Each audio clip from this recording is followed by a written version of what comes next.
नमस्कार, मेरा नाम है आकाश शुक्ला और आप मेरे साथ देख रहे हैं न्यूज़ टुडे भारत का खास शो मुद्दा है कल। आज के लिए हमारे साथ चर्चा के लिए मौजूद हैं वरिष्ठ राजनीतिक विश्लेषक नीलम चौधरी जी।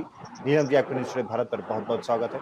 हमारे साथ थैंक यू। समाजवादी पार्टी से रविंद्र जी हैं। रविंद्र जी, आपका न्यूज़ टुडे भारत पर बहुत स्वागत है। हमारे साथ भाजपा से अनिल गोयल जी हैं। अनिल जी, आपका न्यूज़ टुडे भारत पर बहुत-बहुत स्वागत है। नमस्कार सर।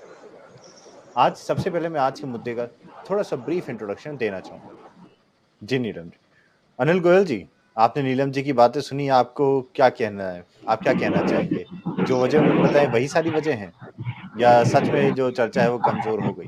जी सर। आकाश जी, सही बात ये है कि आपने बहुत सही समय पर सही बात करी कि विपक्षी एकता का जो गुब्बारा बना था वो उसमें से धीरे धीरे धीरे धीरे हवा निकल रही है और उसी हवा को रोकने का प्रयास कर रहे हैं। अभी अब देखो, बड़ी बचकानी बात करें कि हम बाढ़ का सीन दिखा रहे हैं। क्या बाढ़ नहीं आई? क्या मीडिया जो है वो उस इतनी वो अनसमझ है कि उसको क्या दिखाना चाहिए क्या नहीं दिखाना चाहिए? यानी ये मीडिया के विवेक पर भी प्रश्न खड़ा कर रही हैं नीलम जी, और जबकि खुद इस लाइन के क्षेत्र में काम कर रही है। यानी वो कह रही है, देखो, जनता का ध्यान बटाने के लिए बाढ़ दिखाई जा रही है।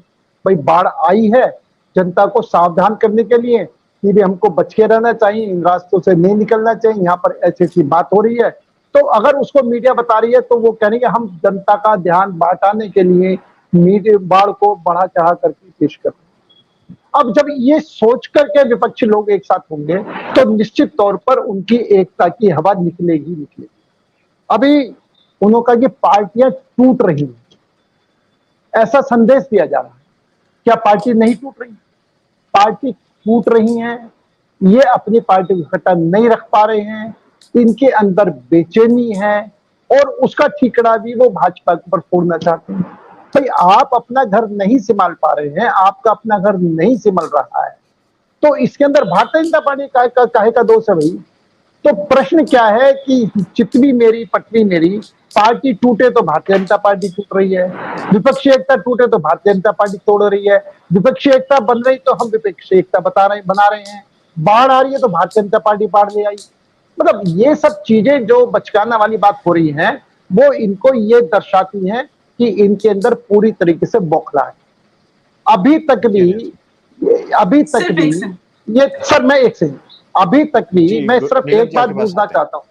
क्या कांग्रेस या समाजवादी पार्टी या कोई भी एक सिर्फ स्पष्ट करे कि क्या वो ममता के राज में बंगाल के अंदर जो खून खराबा हुआ है, जो चुनाव के अंदर गुंडागर्दी हुई है, जो मतपेटियां लूटी गई हैं, जो वहां पर लोगों की हत्याएं हुई हैं, आज उस ममता के साथ क्या आप विपक्षी एकता में हम उसको शामिल करेंगे या नहीं करेंगे? प्रश्न इस बात का भी है। प्रश्न इस बात का भी है कि जो केजरीवाल अध्यादेश के लिए अड़े हुए कि या तो मेरा अध्यादेश मानो नहीं तो मैं तुम्हारे विपक्षी एकता नहीं मानता, क्या वो केजरीवाल की जिद मानेंगे या नहीं मानेंगे? ये भी प्रश्न जनता की निगाह में है। जनता ये भी पूछना चाहती है कि ये इनका जो प्रधानमंत्री उम्मीदवार कौन होगा ये नहीं बता सकते, तो कम से कम ये तो बता सकते हैं कि केजरीवाल प्रधानमंत्री उम्मीदवार नहीं है, लालू यादव प्रधानमंत्री के उम्मीदवार नहीं है, नीतीश यादव प्रधानमंत्री उम्मीदवार नहीं है, तेजस्वी यादव प्रधानमंत्री उम्मीदवार नहीं है, अखिलेश प्रधानमंत्री के उम्मीदवार नहीं है, शरद प्रधानमंत्री उम्मीदवार नहीं है। ये यही तो, यानी कि क्या सब इन सबके लोग प्रधानमंत्री के उम्मीदवार हैं, इसलिए इनका एकाध नहीं हो सकता है। दूसरी, मैं एक बात और लास्ट आपके बीच में कहना चाहता हूं, और वो सब विषय पर अगर बात करें, मान लो सारे विपक्षी दल एक हो गए, तो क्या इनके परिवार के हित आगे बाद में नहीं टकराएंगे? और परिवार के हित टकराने के बाद में क्या पार्टियों इनके हित नहीं टकराएंगे? जब इनके सामने विषय आएगा कि देश हित बड़ा है या परिवार हित बड़ा है, तो देश हित को बड़ा मानेंगे या परिवार हित को बड़ा मानेंगे? जब इनके सामने प्रश्न आएगा कि देश हित बड़ा है या पार्टी हित बड़ा है, तो पार्टी हित को बड़ा मानेंगे या परिवार हित को बड़ा मानेंगे? लेकिन जब, क्योंकि ये अभी से दिखाई दे रहा है, आज केजरीवाल जी अगर देश हित की बात कहते हैं, लोकतंत्र बचने की बात कहते हैं, तो अध्यादेश की बात उनको नहीं करनी चाहिए कि आप हमारा देश का समर्थन कांग्रेस करेगी या नहीं करेगी। इनके अपने अपने एजेंडे हैं और अपने अपने एजेंडों पर ये अपनी अपनी जगह पर कहीं ना कहीं इनके आपस में बिखराव है, और वो बिखराव निश्चित तौर पर जिस तेजी से गिर रहा है आगे इससे अधिक तेजी से गिरेगा और इनका बिखराव जनता के सामने दिखाई देगा। आकाश जी, हम किसी विपक्षी एकता के खिलाफ नहीं। विपक्षी एकता हो, मजबूत विपक्ष हो, समझदार विपक्ष हो, देश के मुद्दों पर खुलकर चर्चा करे, देश हित की बात करे, ये हम भी चाहते हैं। लेकिन वो विपक्ष जो सिर्फ अपने परिवार को बचाने के लिए काम करेगा, वो विपक्ष जो सिर्फ अपनी पार्टियों को बचाने के लिए काम करेगा, देश के हित में नहीं सोचेगा, उस विपक्ष की देश को आवश्यकता नहीं है। हाँ, मैं बिल्कुल जवाब देना चाहूंगा।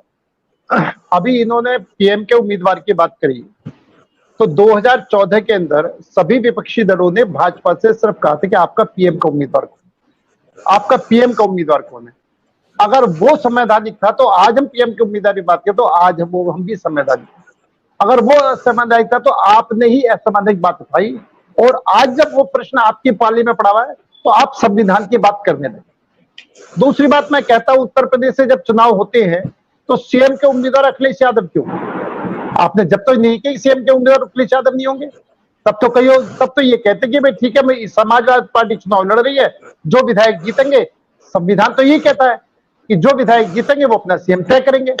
आप अखिलेश यादव को सीएम का उम्मीदवार लेकर के कैसे आगे बढ़ रहे हैं? तो निश्चित तौर पर हर पार्टी अपना चेहरा लेकर के चलती है, और चेहरा लेकर चलने में बाकी लोग भी, जनता भी ये देखती है कि हम किसको मुख्यमंत्री रूप में देख रहे हैं, जनता ये देखती है किसको हम प्रधानमंत्री रूप में देख रहे हैं, और हमको वोट किसको करना है, कौन देश का नेतृत्व करेगा, कौन देश को आगे ले जाएगा, कौन विश्व में अपनी बात को रखेगा, कौन जो विश्व के अंदर बातें होंगी और अपने देश के हित की बातें होंगी, अब तो उसको कौन आगे रखेगा, तो किस पर विश्वास करा जाए, ये जनता की भी डिमांड है, और वो कल तक ये विपक्ष की भी डिमांड होती है। तो इसलिए ये जो बात है कि अगर मैं कुछ कह रहा हूं तो संवैधानिक, और भाजपा वाले कुछ कह रहे हैं तो असंवैधानिक, ये नहीं हो सकता।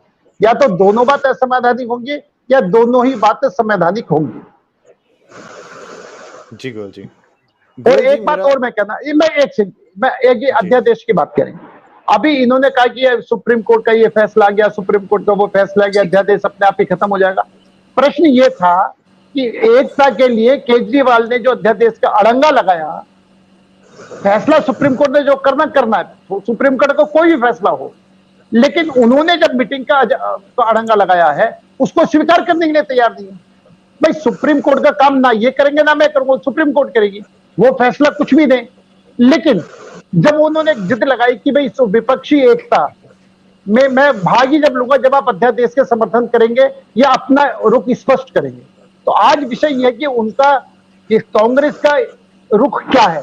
कांग्रेस अध्यादेश का समर्थन करती है या कांग्रेस अध्यादेश का विरोध करती है, वो स्पष्टता जनता भी चाहती है और आम आदमी पार्टी भी इसकी स्पष्टता चाह रहे हैं। आप इसमें सुप्रीम कोर्ट की आड़ लेकर के विषय को भटकाना कहां तक ठीक है? जी सर। आकाश जी, सही बात यह है कि अपना घर सिमल नहीं रहा और दूसरे के घर में ताक झाक हो रही। बीजेपी के अंदर कहीं फूट नहीं है। आप बीजेपी की बात कहते हैं, आप अगर हिंदुस्तान की आम जनता के किसी व्यक्ति से भी पूछेंगे कि बीजेपी का प्रधानमंत्री उम्मीदवार कौन है, तो नरेंद्र मोदी ही कहें।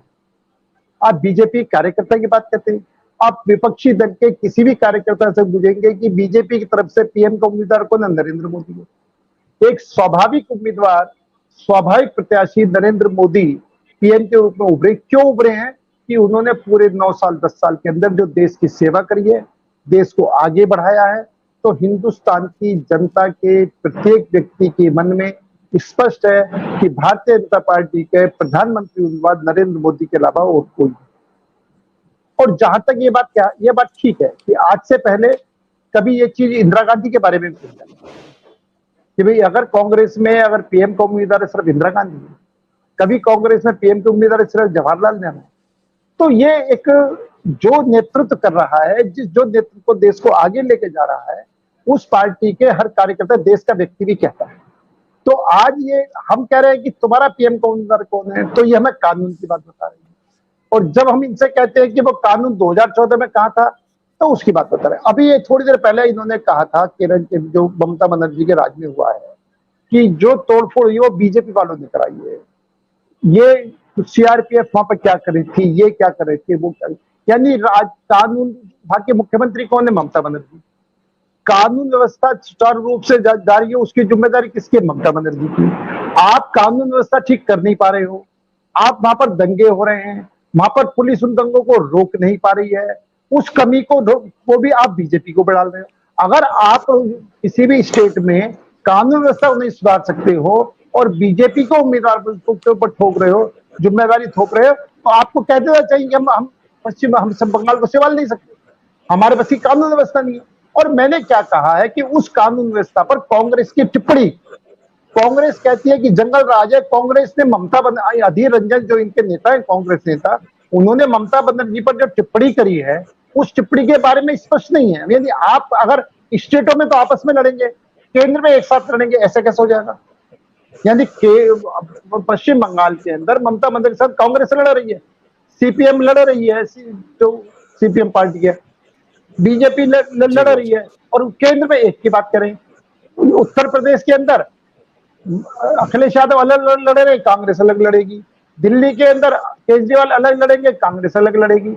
अभी तो यही नहीं कि स्टेट में सब अलग अलग लड़ रहे हैं, केंद्र में एक साथ लड़ने की बात करें तो जनता ही इतनी इनके बातों से इतनी भ्रमित है, इतनी यही नहीं पता चल रहा कि ये एकता है या सिर्फ चाय पानी पियेंगे, मस्ती करेंगे, गपशप करेंगे, अच्छा खाने को मिलेगा, अच्छा चाय मिलेगा, अच्छा डिनर बनेगा, अच्छी फोटोग्राफी होगी, अच्छा कवरेज होगी, पूरे हिंदुस्तान में चर्चा होगी, बस यहाँ तक ही सीमित रहेगी, या वाकई में ठोस रूप से आगे बढ़ेंगे, जिसकी संभावना नहीं है। और ये सब देख करके धीरे धीरे धीरे इनकी विपक्षी एकता कमजोर पड़ती जा रही है, और आगे हो सकता है कुछ समय बाद इस पर चर्चा होनी ही बंद हो जाए। नहीं, मुंगेरी लाल के हसीन सपने देखने में कोई ये नहीं है। आज ये कहे कि आप जो ये बात सारी बातें ये कह रहे हैं, समाजवादी पार्टी के प्रवक्ता, समाजवादी पार्टी क्या करी? प्रश्न क्या है कि इनका अपनी पार्टी का कहीं कोई अस्तित्व नहीं है। आप अगर पूरे विपक्षी बात करें, पहले विपक्ष एक होकर आप विपक्षी उम्मीदवार खड़ा करें। अगर हमारी टक्कर है, हम अगर पश्चिम बंगाल में टक्कर है तो बीजेपी की टक्कर है, हम जहां भी टक्कर हम दे रहे हैं। अगर चुनाव के अंदर जीत हार ये लगी रहती है, कभी हम जीतते हैं, कभी विपक्ष जीतता है, लेकिन हर जगह पर टक्कर कौन दे रहा है? भाजपा। हर जगह पर टक्कर कौन दे रहा है? भाजपा है। क्या सब जगह पर कांग्रेस टक्कर दे रही है? क्या सब जगह समाजवादी पार्टी टक्कर दे रही है? या ये सब जगह पर संयुक्त उम्मीदवार खड़ा कर रहे हैं? वहां पर तो अपने अपने उम्मीदवार खड़ा कर रहे हैं। मैं वही बात तो कह रहा हूं कि ये स्टेटों में इनकी पॉलिसी अलग है, केंद्र में इनकी पॉलिसी अलग है, इनकी एकता ही दिखाई नहीं दे, कहां पर एक है कहां पर अलग है। आप अगर एक हैं तो पूरे हिंदुस्तान के हर चुनाव में एक पार्टी का एक उम्मीदवार खड़ा करें। जी गोयल तो मेरा सिर्फ एक ही कहना है जी गोयल जी, कि अगर विपक्ष एकता की बात करते हैं तो ये तय करें निगम से लेकर के सांसद तक तो विपक्ष का एक ही उम्मीदवार होगा, चाहे वो किसी भी पार्टी का होगा, और उससे भाजपा लड़ेगी, तो ये विपक्षी एकता दिखाई दे। अगर ये निगम में अलग अलग लड़ेंगे, विधानसभाओं में अलग अलग लड़ेंगे, तो और लोकसभा में एक लड़ने की बात कहेंगे, लड़ेंगे या नए लड़ेंगे भगवान मालिक, तो जनता निश्चित तौर पर भ्रमित रहेगी, और भ्रमित रहेगी कह करके जनता ये तय नहीं कर पाएगी विपक्ष हमसे चाहता क्या। और मैं बार बार एक बात कह रहा हूं कि विपक्ष एक ही बात, जनता एक ही बात चाहती है, समझदार विपक्ष। अब ये बार बार ये कह रहे हैं कि भाजपा पार्टियों को तोड़ रही है। भाई आप अपनी पार्टी को संभाल कर रखो, आप अपनी पार्टी संभाल कर नहीं रख पा रहे हो, दोष भाजपा पर दे रहे हो, ये ठीक नहीं। आप अपने घर को संभालो। जी रविंद्र जी, गोयल जी आप क्या कहना चाह रहे थे? आप दोनों को जवाब दीजिए। जी सर। नहीं, मैं तो आकाश जी सिर्फ एक बात कहना चाहता हूँ कि ये जो बीजेपी पर आरोप लगा रहे हैं, आप ये बताएं आरजेडी और जेडी दोनों ने मिलकर के चुनाव लड़ा, दोनों ने मिलकर चुनाव लड़ने के बाद में नीतीश बाबू इनसे अलग क्यों हुए? तेजस्वी यादव के भ्रष्टाचार को लेकर। यानी सत्ता लोलुपता यह है कि आप सत्ता में बने और उसके बाद में इनका हुआ तो उस पर आरोप लगा कि वो भ्रष्टाचारी, फिर उन्होंने बीजेपी साथ सरकार बनी, फिर उस भ्रष्टाचारी साथ मिलकर फिर आज सरकार बता रहे। यानी नीतीश बाबू ही अपने आप को उसको भ्रष्टाचारी बता रहे हैं, और नीतीश बाबू ही आज उसको साथ लेकर के चल रहे हैं। जनता विपक्ष का दोगलापन देख रही है। भ्रमित क्या मतलब, वो इस बात पर भ्रम है कि इनकी कौन सी बात सच है, कौन सी बात गलत है। अभी शिवसेना की है, बाल ठाकरे की बात करते हैं। आप मुझे बताओ, शिवसेना और बीजेपी ने मिलकर के चुनाव लड़ा, उसके बाद में कांग्रेस ने और एनसीपी ने मिलकर के शिवसेना को अपनी तरफ करा। किसने तोड़ा? कांग्रेस ने, एनसीपी ने शिवसेना को अपनी तरफ मिला लिया, यानी भाजपा से तोड़ा। वो ठीक है, लेकिन सही मायने में वो भी सिर्फ सत्ता लोल होता है, यानी सत्ता की मलाई खाने के लिए हम तीनों मिलकर के सत्ता की मलाई खाएंगे। कोई विचारधारा नहीं है, कोई मतलब पार्टी का सिंबल नहीं है, कोई महाराष्ट्र के हित की बात नहीं है। सिर्फ हित है कि हम तीनों पार्टियां मिलकर के महाराष्ट्र की मलाई कैसे खाएं, हम तीनों पार्टियां सत्ता के साथ कैसे आए। और अगर उस बात के अंदर कुछ जो वहां के विधायक हैं जो ये कह कि हम कांग्रेस के खिलाफ चुनाव लड़े हैं, हम एनसीपी के खिलाफ चुनाव लड़े हैं, हम इनके साथ किस तरीके से रह सकते हैं, तो ये भाजपा ने पार्टी तोड़ी है। मतलब आप अपना घर संभाल नहीं सकते, आपकी कोई नीति नहीं है, आपकी कोई नियति नहीं है, आपका कोई नेता नहीं है, आपकी कोई पॉलिसी नहीं है, और सिर्फ किसी तरीके से भी सत्ता पर चिपके रहना, किसी भी तरीके से परिवार हित की बात करना, किसी भी तरीके से अपने मिलने वालों को हित पहुंचाना। आज आप ये देखें, दिल्ली के अंदर केजरीवाल ने कितने लोग, चाहे उसके कोई एमएलए की पत्नी है, कोई एमएलए का जीजा है, कोई किसी का साला है, 450-500 लोगों की नियुक्ति करके जो भी एलजी साहब ने हटाया है, इतना बड़ा भ्रष्टाचार सामने आ रहा है। वो सब जनता देख रही है कि किस तरीके से सत्ता में बैठ करके अपने मिलने वालों को, अपने रिश्तेदारों को लाभ दे रहे हैं। उनको दिल्ली के हित की चिंता नहीं है, उनको देश के हित की चिंता नहीं है। तो ये सब जनता देख रही है, और जनता देख करके जनता ही ये सोच रही है कि ये विपक्ष जो है, जो बात तो कहते हैं हम लोकतंत्र बचाने के लिए बात करती है, लेकिन इनको लोकतंत्र नहीं बचाना, इन्हें अपना परिवार तंत्र बचाना है। अपने परिवार को बचाने के लिए ये लोकतंत्र की दुहाई दे रहे हैं। जनता इसलिए इनकी बातों को देख करके भ्रमित है कि कहना क्या चाहते हैं, कर क्या रहे हैं, और उसके परिणाम क्या निकलेंगे। जनता इसलिए भ्रमित है। जी। नीलम चौधरी जी, अनिल गोयल जी, गोयल जी, आप कुछ कहना चाह रहे हैं?